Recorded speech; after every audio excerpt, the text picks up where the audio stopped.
Hey. Oh, hey! Pull up a chair. So how was your trip? It was good, but man, my clients really feeling the heat. They need to pump up their margins another 20 basis points, and I'm thinking it's going to be a heck of a challenge. Really? Yeah, their margins are just as good as the competition's, even though my clients got better service and more products. Shipping runs a TMS and controls the inbound freight. Procurement installed a replenishment system years ago to keep inventory lean, and the warehouses are pretty well automated. I don't know. If there's low-hanging fruit, I can't find it. Yeah, I see that a lot in wholesale. Siloed thinking. They've got to step back and understand how the changes they make in one part of the business either help or hurt the other parts. Here's the problem. When you optimize a bunch of subcomponents, guess what? Your results are going to be just that. Suboptimal. I get it. But tighter coordination can boost those margins. So tell me about inventory. Well, their inventory team feels like they're at the mercy of what shipping can do and the warehouse can handle.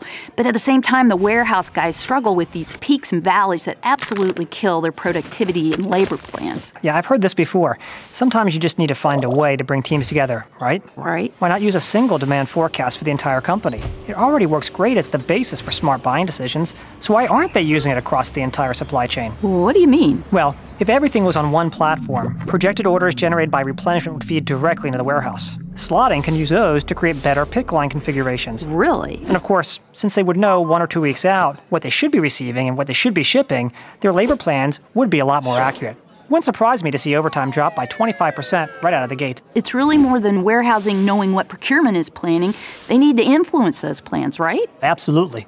Margins would jump if replenishment really understood logistics constraints and costs. You know, dock space, labor costs, that kind of stuff. Okay. But they've probably been told when to buy full truckloads by their replenishment system for years. But with a platform, they could actually look across existing routes and shipments and build those truckloads across multiple suppliers. Sometimes small adjustments can create a really big operational or cost saving. Right. Of course, that's just one side of the equation, smarter buying. Think about it from the transportation team's perspective. What are they struggling with? Oh, idle equipment. Exactly. A trailer sits when the warehouse isn't told what's in it or when it's needed. That's because ultimately there's no coordination between replenishment, which bought the inventory, transportation, which shipped it, and the warehouse, which processes it. Really? But you know what? Platforms avoid this by sharing data. And while the yard may still be the responsibility of the warehouse, those managers now understand what's in those trailers, why it's needed, and where it should be sent. So, if they know all of this information in advance, why couldn't they flow inventory through the warehouse a whole lot faster? Yeah, they absolutely could. It's kind of like I always say, cross-docking isn't just for retail anymore. You would say that. Haha. Anyways, look, not only will they turn that equipment faster, the inventory is going to move faster too, and that's going to help drive down labor costs. And you know what?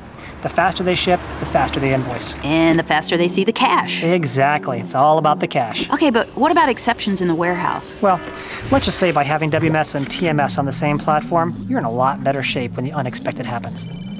Speaking of unexpected, it's my mother-in-law. Uh-oh. You need a whole other platform for that.